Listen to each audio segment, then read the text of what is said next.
Welcome to From Screen to Skill, Soft Skills in Cinema, the series where we explore the hidden lessons in your favorite films.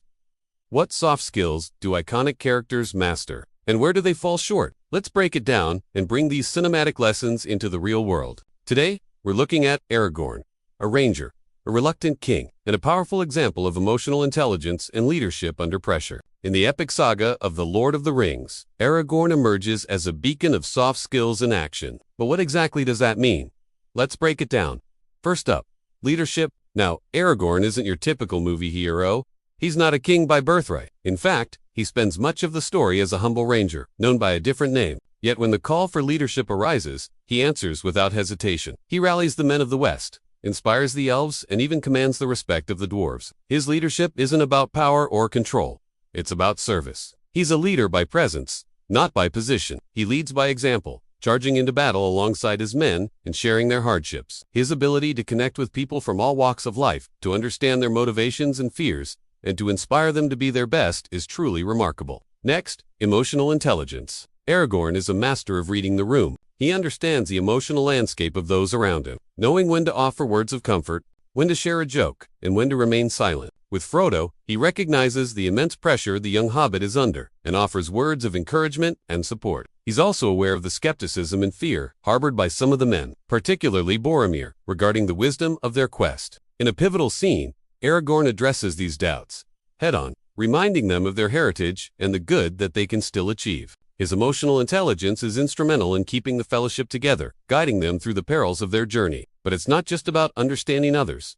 Emotional intelligence is also about understanding yourself. Aragorn grapples with his own inner demons, particularly regarding his lineage and his destiny. He questions whether he's worthy of the kingship of Gondor, a burden passed down from his ancestors. This internal conflict adds depth to his character and makes his eventual acceptance of his role all the more powerful. And let's not forget communication. Aragorn's communication style is a masterclass in diplomacy. He's a skilled negotiator, able to mediate between different races and temperaments. Remember the Council of Aragorn is instrumental in finding a way forward, suggesting unlikely alliances and emphasizing the importance of trust and understanding. His skill in persuasion is evident when he rallies the Rohirrim to the cause, turning what could have been an uneasy alliance into a powerful partnership. But perhaps Aragorn's greatest communication skill is his ability to inspire. His speeches, especially the one before the Battle of the Pelennor Fields, are legendary. He doesn't appeal to their vanity or their greed, but to their sense of duty, honor, and most importantly, their courage. He reminds them why they're fighting, the ideals they stand for, and the legacy they're upholding.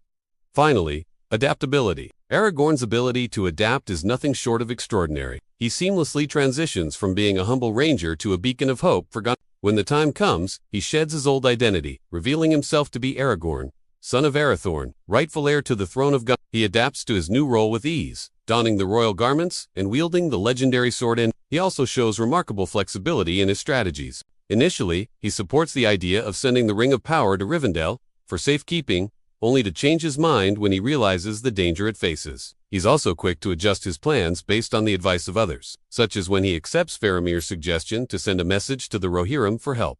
Now, no one's perfect. Even Aragorn has his weaknesses. He tends to hold back, downplaying his own abilities and achievements. This self-doubt, while understandable, can be detrimental, causing delays that put Middle-earth at risk. For example, Aragorn's initio reluctance to claim his birthright as a king leaves the door open for Sauron's forces to gain the upper hand. So what can we learn from Aragorn? Well, his story teaches us that the best leaders aren't the loudest or the most powerful, but those who serve their people with humility, wisdom, and courage. They're the ones who can unite us, guide us, and inspire us to be our best selves.